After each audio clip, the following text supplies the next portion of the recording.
Pretty smart. We got 70%, I had the 80% in last, so it's taken over. Yeah, I don't like when they.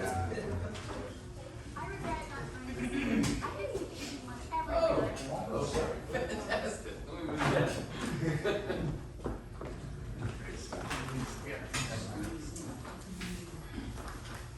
Okay, we have a quorum, so we're going to get started. I'm going to start with Ms. Clark, as is our president. We like everybody to know who's here, and so if you will tell me who you are and who you represent. So I'm starting my favorite person, Ms. Clark. Hey everybody, I'm Stephanie Clark. Today I am representing my client. We are interested in purchasing several lots off of Davis Street. And so if you look at the packet, I want to let you know that this particular client is a local investor as well as a builder and developer. Currently, he has several projects going on Sherman Street that he has successfully built as well as sold, and he's planning on transitioning to the next phase. We put in a request for the lots off of Davis and Paquette so that he can start a second project. Of course, the clients are Dante. Dante, CD Capital, developer and builder. Ernest Harper, CD Capital. Okay. Brandon, just a private investor. I gotta come up with a cool name myself, but just me. Yes, ma'am. Ingrid Dugan, Quantum Capital, I'm just observing. Okay. Alfonso Wells, get up there, just observe them. Okay. Brian Downs, Land Bank Board. Carla Delaney, Land Bank Board. Scott Roundtree, the Land Bank Board. Chris Johnson, Bank Board. Myron Daniels, Executive Director, Lane Walker Development. Sean Edwards, Land Bank Authority.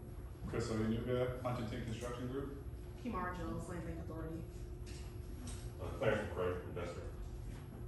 Portia Beasley, real estate professional, Portia Jones. I'm John Manton, attorney for the Land Bank. I'm Wood Rutland with Union Group Real Estate Company, representing Property Developers LLC. Thanks. Thank you, ladies and gentlemen, for coming out. We'll go ahead and get started with the agenda. Item 2A, board members. It is to approve the meeting minutes from December 4th. You have not had an opportunity to review it. There is a copy at the beginning of your packet. Please do so, and I will entertain a motion as far as moving forward.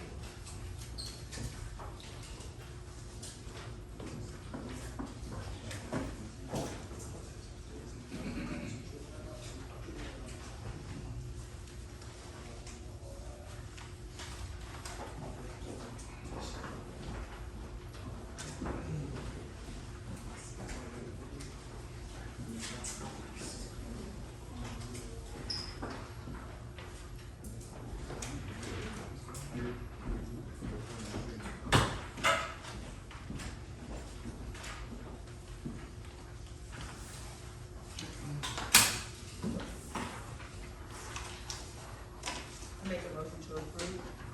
Second. Motion has been made by Ms. Carla Delaney and seconded by Mr. Ryan Downs to accept the meeting minutes from December 4th. All in favor, aye.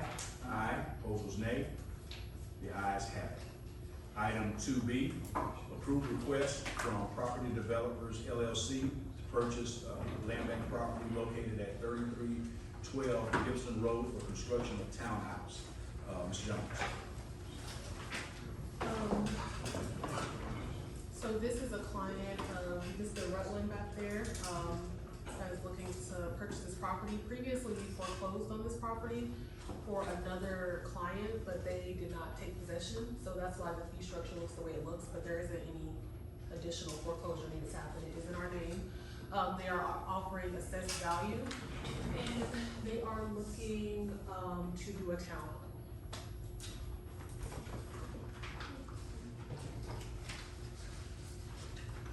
What's the dollar amount that they're offering? So they are offering the assessed value at $4,384. Along, they also have paid their $3,500 You're welcome. I make a motion to approve, because it's not in the flood zone, and it is suitable for, potential development in that way. But if they're looking to do a townhome, they might have some special exception requirements they have to meet, but that wouldn't prohibit them from starting this process. Do I have a second? Second. Motion has been made by Ms. Carla Delaney, and properly seconded by Mr. Scott Roundtree to, accept the proposal of $4,384 for the land bank property located at 3312 Gibson Road for construction of a townhouse. All in favor, aye. Aye. Opposers, nay. The ayes have it. Item 2C, approve request from Brandon R. Johnson to purchase land bank parcel located at 1417 Roulette Lane for construction of a multi-family home. Ms. Jones. So that's Mr. Brandon Johnson over there. He introduced himself. He, has some work out in Green Homes, so he's looking to expand out to Roulette Lane. He is offering assessed value for this property as well, and he has already paid his $1,400 deposit. And that assessed value is $2,200? $2,200, yes. With this one, I had a question about adjacent parcels.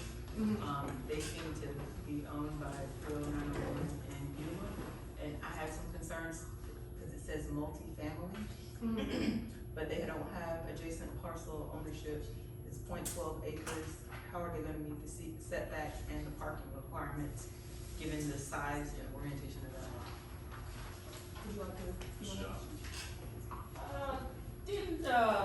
That's a very good question. Sorry, I'm a little unprepared, but, that is a very good question. I don't have that exact answer now. So can I make a recommendation, Mr. Johnson? Yes.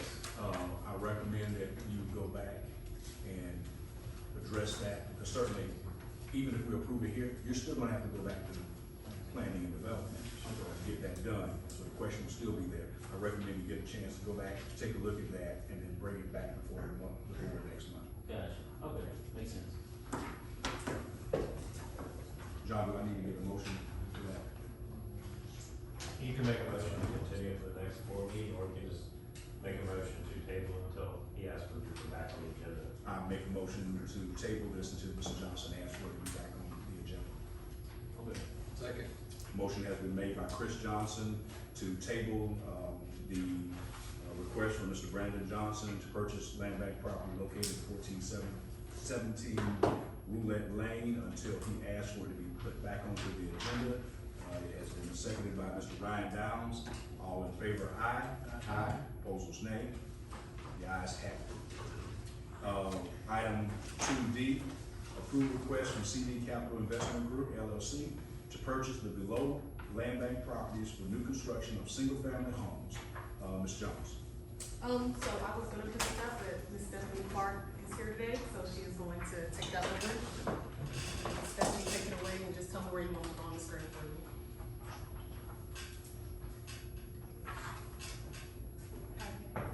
So then, I'm gonna start over again. I tried to rush you guys earlier, I apologize. So Mr. Dante is with CD Capital. He has successfully completed several projects off of Sherman Street, and he's expanding into another street. He's doing the exact same project, type of project, continuous build. We're requesting several lots off of Davis and Paquette so that he can complete that. We are looking at primarily single-family home, and it will be affordable housing, similar to what we already have in that particular area. The assessed value for the parcels that we put in the applications on is the asking amount, and all of the fees that we requested are already been, and the fee amount for each application has already been submitted. That's gonna be the big packet in there, and then the price sheet is gonna be the bigger, attached to the very last application.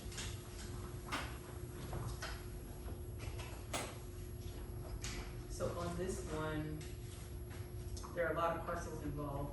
So 15 and 17 Nicholas Street. The combined, lot width is about 38 feet.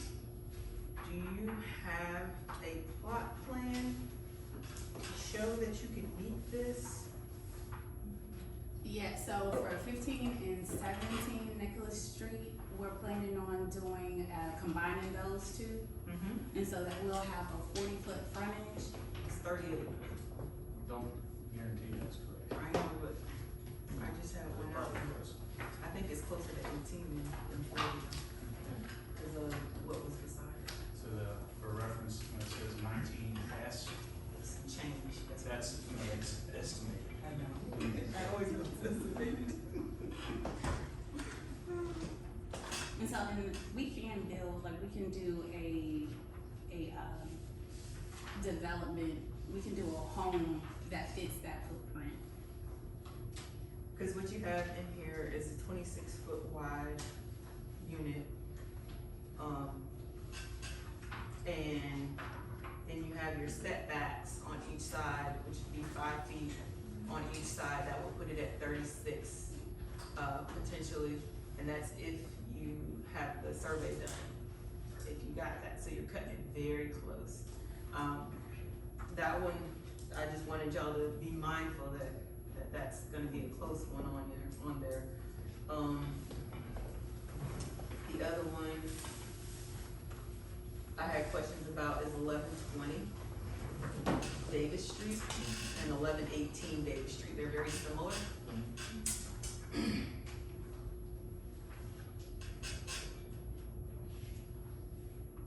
So again, you have these, this is a very, where the other ones were very, long. These are very narrow, and it didn't appear that you had adjacent parcel ownership. No, ma'am, but I have been actively calling, private owners to talk about acquisition, so the goal is to acquire the entire street. Cause both of those are quite shallow, and you think about the front and the sides, the front and the rear setbacks. I have some concerns about being able to meet that 20% of the lot depth for a rear setback. Which, in a minimum of 20 feet, so. So we sent out, so I personally sent out yellow letters to the lots for David Street, so the ones that we do not have with the land bank, we're going after private acquisition so that he has enough, properties for him to complete his project. Parcels for him to complete his project. So the home that you have in here as a sample is 62 feet long, Yes, ma'am. 26 feet wide. So we may have to do some type of variation for the elevations that we have. We understand that, we've talked about that as well.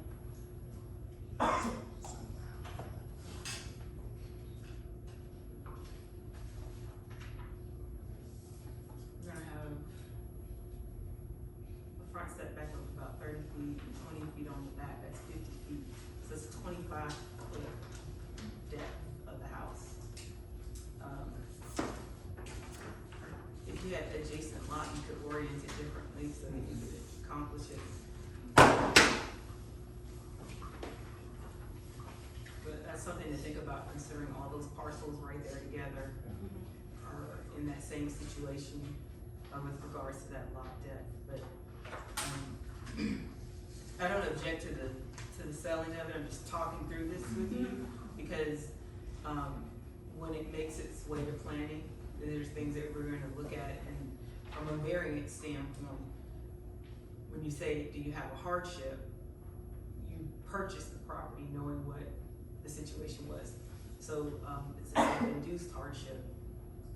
So just keep that in mind, when you start thinking, well, I'll go for a variance, you won't meet the qualification, so there may need to be some conversation at the board level about how to potentially help some of these parcels like this get a variance before we sell them. I think that would help, because we can't change all of these lots, but we need to figure out what the template needs to be for that area, and that way we don't have so many return situations. Cause even with the zoning ordinance rewrite, we're never gonna fix these little tiny lots, it's just not gonna happen. But if we can take a block of things like this and get the owners for those 4, 5, 6 parcels right there, under one application, we might be able to move something forward, so. If it would help the board, there is discussion of Bureau Grove who does own 2 properties on Davis to help to complement this project site. Their nonprofit, Real 901 Development, has approved the sale transfer of property on Davis for properties they desire on Riceboro Road to complement one of their projects. But the church is the owner, not the nonprofit, so we're trying to work through that. We looked at a corridor strategy with HCD some time ago around this roundabout to help clean that up. And so the hope and ambition being that City Council has already worked with Housing and Community Development on Sherman Street, and that Ms. Carcom, the redevelopment manager in HCD, is aware of our efforts on all 4 corners. There may be some amenable terms that can come before planning that help. But we will keep in mind the advice that has been given. We may need to start taking some of the properties while in inventory before planning to see if we can go in and try to situate some things on the front end. The roundabouts became very significant for us because HCD is working within the parameters of MLK and Pickett and 9th. And so we had to have private money coming in, a private investor come in to help to do those parcels to clean up around what engineering had invested in. And we just were fortunate enough to have a developer that felt like they could put a product on the ground that works. So Davis, if voted on and approved, would lead to staff in working with planning to address the MLK Twig split, MLK Old Savannah Road split, the Pickett 12 split, as well as the Twigs 9th split, because we're looking at all 4 corners. In the Right, all over the line. Any other questions? Is the proposed counter offer of $31,800 going to cover all of your costs? Yes, they've already paid all their deposits. Yes, ma'am, we've already paid our fees. Cause I know it says 3,100, but 34,000 is what it totaled to, and then they counted with 31,800. Yeah, it was for some of the assessed values instead of, I believe there was only 2 of them that they offered a little bit less than what it was, but on our side, all our fees are covered. Alright, Motion. I would make a motion to sell the properties for even 32,000. Capital Ride, would you be amenable to that, 32,000? I'm CD capital, I'm sorry. It's okay. Yes, that would be fine. Second. Motion has been made to sell the properties located at 15 Nicholas Street, 17 Nicholas Street, 1556 Old Savannah Road, 1569 Pickett Avenue, 1111 Davis Street, 1110 Davis Street, 1120 Davis Street, 1125 Davis Street, and 1118 Davis Street to CD Capital Investment Group for the price of $32,000. All in favor, aye. Aye. Opposers, nay. The ayes have it.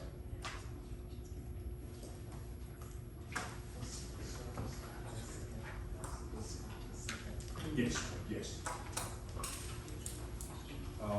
Moving on to item 2E, approved request from CD Capital Investment to assist with foreclosure on properties for construction of single-family home on properties located at 1567 Pickett Avenue and 1112 Davis Street. Ms. Jones.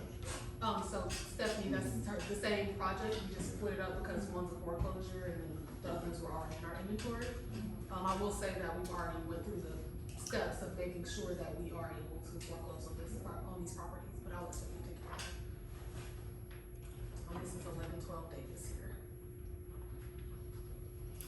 And so what we talked about a moment ago was we've started with acquisition for this entire street. Reached out to the land bank has talked to the tax commissioner's office to make sure that we would be able to foreclose on the property.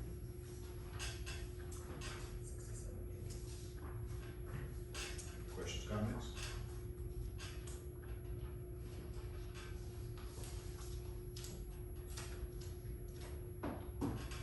If it would help for the board in this matter, you note that 1567 Pickett kind of sits as an outlier For quite some time, we have been working with code enforcement and city legal with our blight ordinance to try to move forward the property of 1571.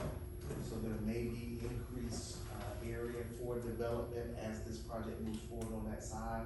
We have been assured the issue is not the ordinance itself or the process that code enforcement has gone through.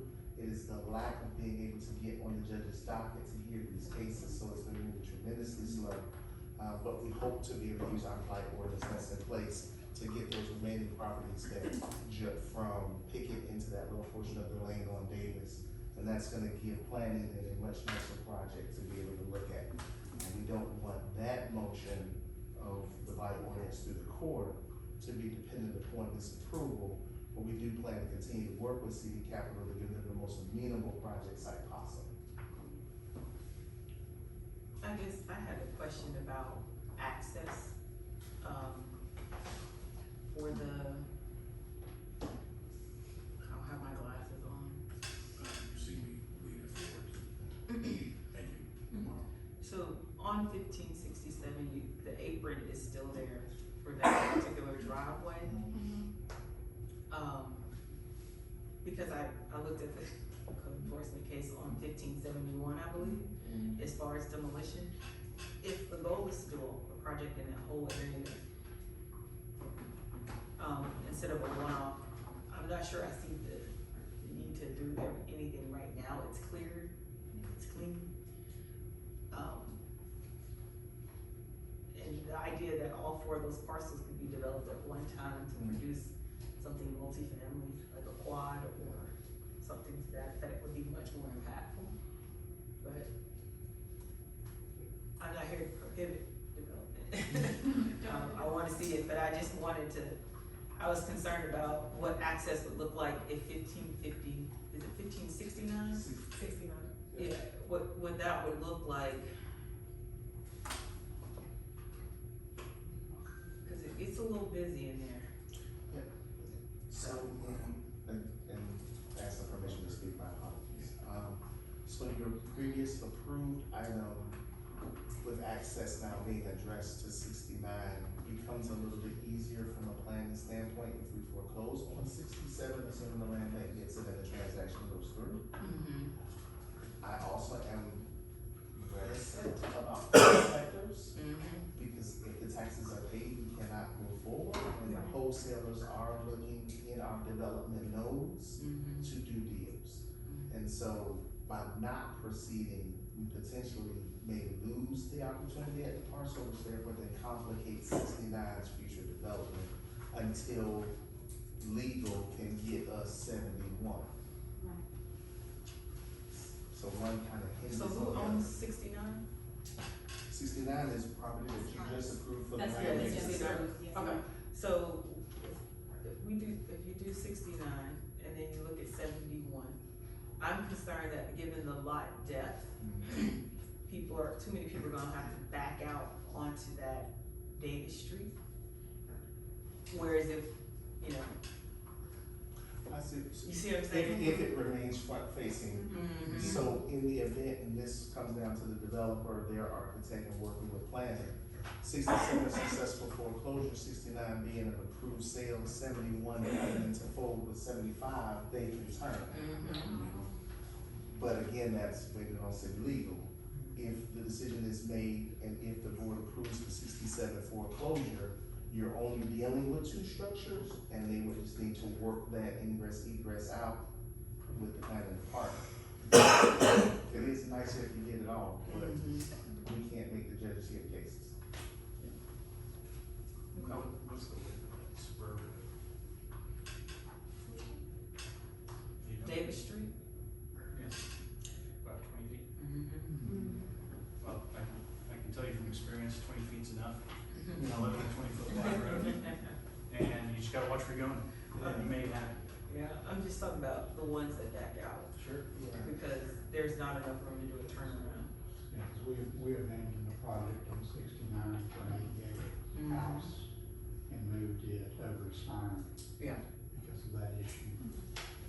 I do believe that Davis is a one-way coming in in from Picnic right there, but I don't remember if once you make the turn, it remains a one-way, because I can't see the signs of the over.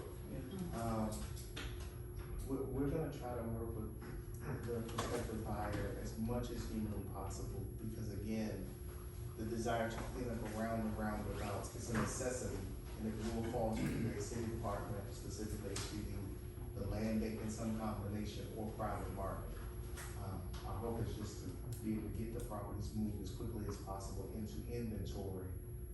And if it, because it is a foreclosure and it is gonna take time in order to be able to clear that process, if the board would like to see some type of update as we move through foreclosure process from the development side, because we'll have 7 or 8 months going through that, then we can keep the board abreast of how this project can potentially be redesigned to be more amenable.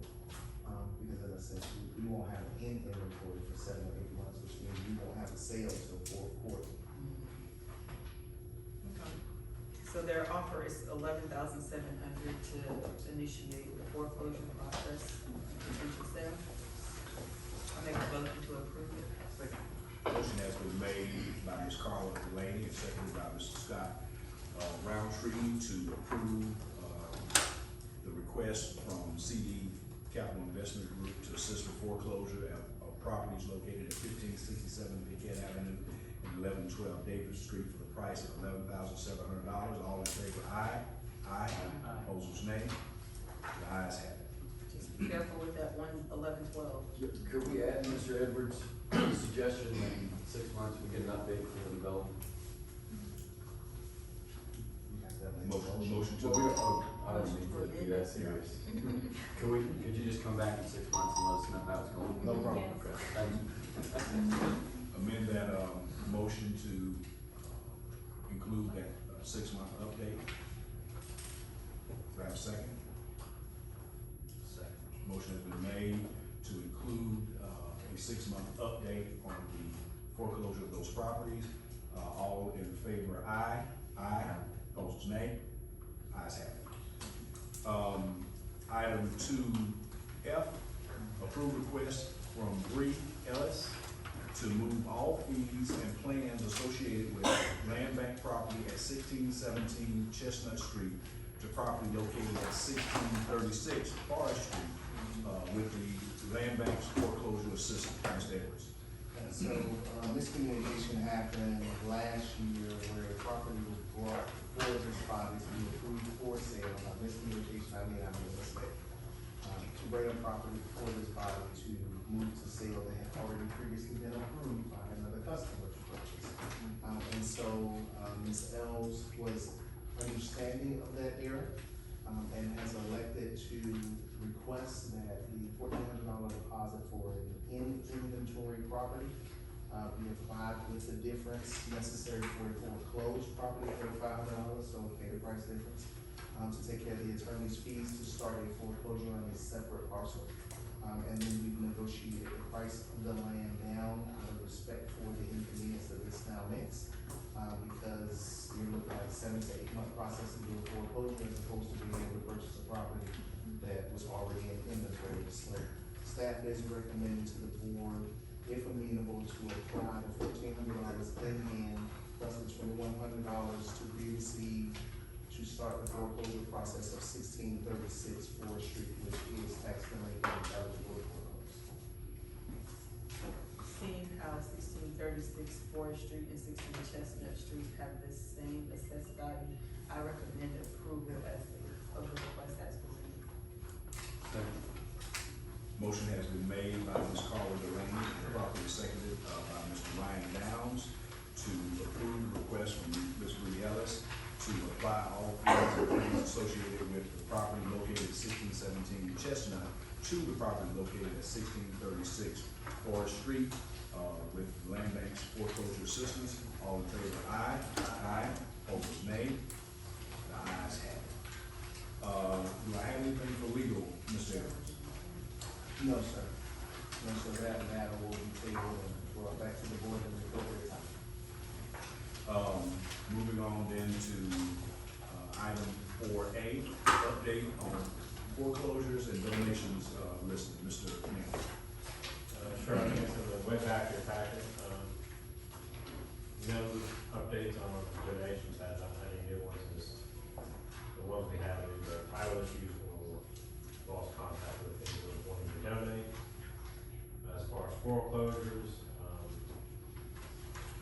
you're ready to file a big group here on Broad and Gray Street, 13th Street. We did close on one foreclosure at the end of the year, that probably made the land bank's biggest foreclosure sale, so that's a win. So, no other updates. Item 4B, Mr. Edwards, update on land bank conference. So, thank you. So, because of the hurricane, of course, the board was made aware of staff decision to, in partnership with the auditorium, towards FEMA was taking over the building, because we were gonna have to postpone it. We have now secured new co-sponsor, will be returning to Augusta Tech. Maybe Dr. Wells probably will be with us since he's now taking the position as Secretary of State.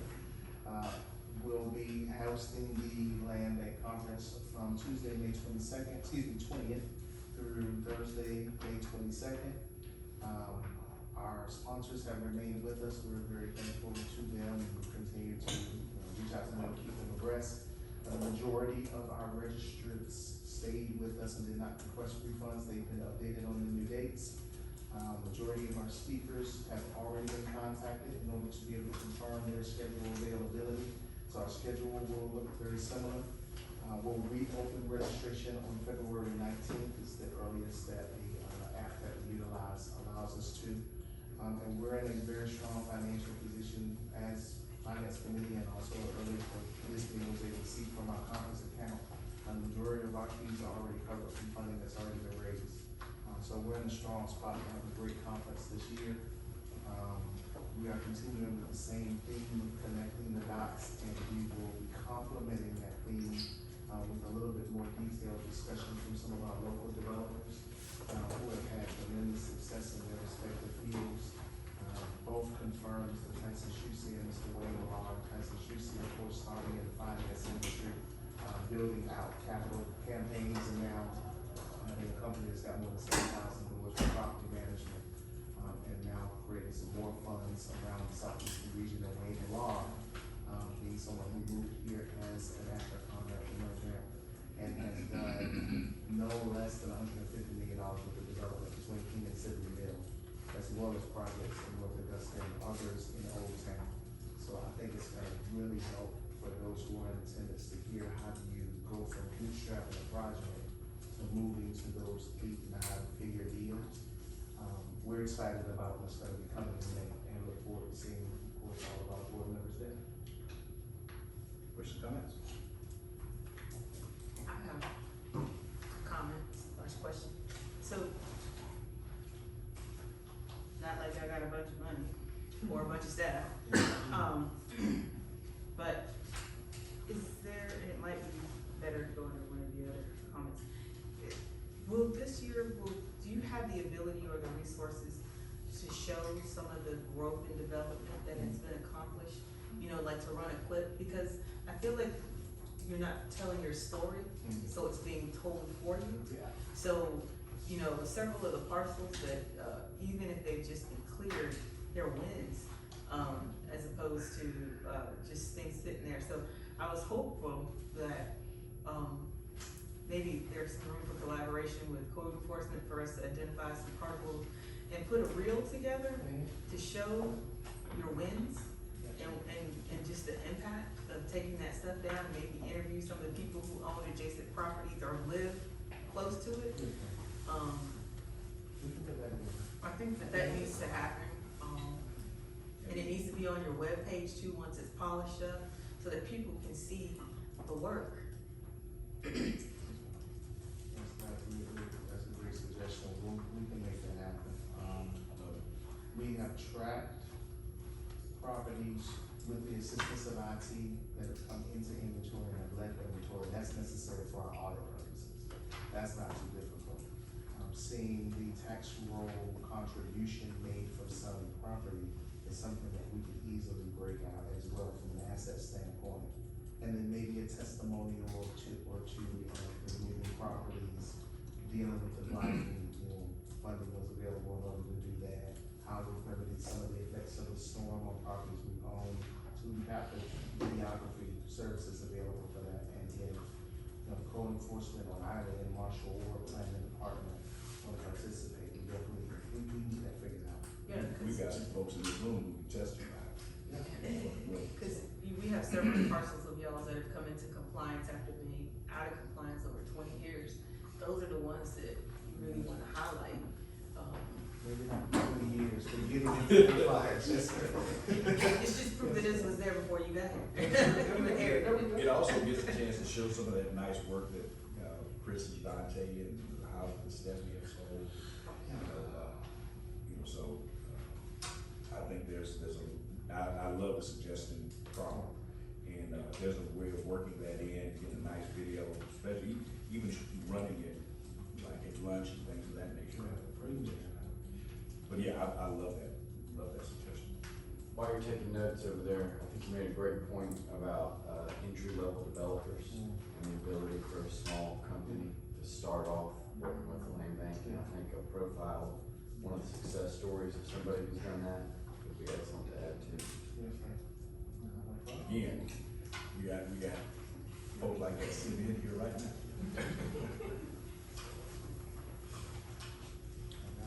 Could you give us just I know it's still a few months away, but just, if it's gonna be 3 full days, I know like, I'm traveling 2 of those days, what's kind of your plan for a 3-day agenda? So day one primarily is your registration, but because there was so much open space made available at the full campus, just received confirmation from Sarah Childers, who's in a new community relations position with Destination Augusta. They're gonna host an event so that after conference attendees register, they'll go down to Augusta and Company and participate in some, she called it something bingo, but it essentially will take you through arts, history, and culture of downtown. There'll be a sign off of that document, and that will get our attendees additional tickets for later events. So participation in that, we'll have an open reception that evening. All of Wednesday, the 21st is gonna be programming immediately after breakfast in the morning, up until dismissal for our tour. We will once again do a charter bus tour, and it will now encompass a portion of South Augusta, just because that's our starting point, but a heavy focus on the downtown urban core, specifically the business district and the anchoring neighborhoods. So that's already mapped, we just gotta put the South Augusta piece back on it. That will then conclude with networking event for dinner. And then the following day is about a 3/4 day of presentations and panels, including both of those keynotes. We'll conclude about 3, and then we'll have a closeout reception. So we're trying to make sure there's plenty of networking opportunities in there. We wanna make sure there's plenty of opportunities to get the education piece. I would say if there was a day that could be juggled in the schedule for board members, Wednesday is your key. If we tackle the charter buses, and we probably will, the way we did last year, we partner a staff with economic development code. So you're getting the jobs creation, the jobs numbers, along with available property, housing prices. So from an investor standpoint, you're focused on workforce development, you'll have Michael speaking of the number of jobs that Rivers is bringing and expected distance with down payment assistance. And then tomorrow on that same bus saying, now here's the distance that you need to go for that type of project to work, and we have these lots available. So I would say Wednesday will be the most impactful day. Great. Thank you, Mr. Evans. Yes, sir. Update on Landmax establishment of 501c3 nonprofit, Mr. Evans. So I am at a point of having a draft set of bylaws together, that I will be presenting to the board at our March 5th meeting. If appropriate, it will be appropriate, because we can get those to you in advance so that you can come with questions, revisions, edits, as opposed to receiving them at that meeting. So we can get them with your approved agenda, we can get them sent then, or make them available for pickup. That way we can go ahead and have that revision over the course of the month of March, bring you back an edited copy, with revisions added in April. And then once comfortable with the structure of the organization, prepare for any necessary political leadership conversations before board gives authorization to our attorney to then start the process of establishing the entity. So the goal is to address any community-based concerns, leadership concerns in spring, and then be working to establish that 501c3 over the course of the summer and fall, maybe going into end of the year. That discussion would include, being prepared for stakeholder discussions. That would include, any coordination or any particular, competition, perceived competition that would be with Housing and Community Development or Augusta Housing Authority. What would be accomplished, what is the need for a 501c3, also other land banks that are doing that, and what success that they are having with it, and then how we would coordinate with the city as it applies to applying for grants, things of that nature. And we did approve this already, correct? That is correct. We approved the ballot motion to establish a nonprofit on the 24th. Any questions, comments? Presentation of the 2022 audit, Mr. Edwards. So a question for clarity here, the noted wording is presentation. Is that the finance committee presentation, especially being that finance committee at this point is finalizing? Or is it just a review of the audit as presented by the CPA, their staff can? Well, we just approved for that to be presented at, full board meeting, which I'm assuming is gonna be a March meeting. March, right? So can we just table this so we'll just table this item, and just have the presentation at the March meeting. Yeah, I don't think the finance That's committee is ready to present. That's right. And it would include in one of the things that, For clarification, does the auditor present, or is the finance committee actually presenting it, and is there any presentation of it, or is it just being accepted by the board as information? So auditor was prepared and presented to finance committee, going through all detailing with an expectation that with no additional questions or concerns, finance would then give a report to the full board to accept the audit. We can request that the auditing company, McGregor's company, return as part of that finance committee presentation to the full board. However, that obviously will not be today. also, Ryan asked that the comments that had been made by the auditing company, and any subsequent, actions taken by the finance committee to address those would be addressed at that board meeting. That was part of the finance committee. Okay. So then, Mr. Chairman, if I'm hearing correctly, the expectation will be staff will ensure representation of Mr. Burberry's company will be at the March 5th board meeting. Staff will be prepared to address the management letter and steps taken to rectify, and finance committee would be prepared to give a report regarding its engagement with the auditor at finance committee last year. A couple items that are not on the agenda. First of all, I would like to extend condolences to Mr. Byron Peoples on the passing of his mother, Edith Peoples, yesterday. Edith had been the executive director of the Lady Walker Development Corporation. Byron is now the executive director of the Lady Walker Development Corporation. She had a long battle with cancer, and so certainly we want to offer our condolences to him. Also, on this past Friday, our previous long-term serving executive director of the Augusta, Georgia Land Bank Authority, Norman Michael, passed. And that was unexpected. And so Norman's funeral is going to be held on February 17th at Tabernacle. I certainly will get all of that information to all of the members of the board. I also asked Ms. Jones and Mr. Edwards to do a proclamation to be presented at that funeral. Many of you may not know, but that the land bank legislation that we operate off of in the state of Georgia, one of the principal architects of that, along with the Center for Community Progress, was Norman Michael, Chris Norman, Allison Goldie, Wayne Brown, our former chief counsel. So certainly we want to make sure that we recognize his efforts and how much we appreciate what he did for this land bank, this community, and with his family. Are there any other items? Okay, thank you staff, and thank you board, thank you visitors, and y'all have a good day meeting.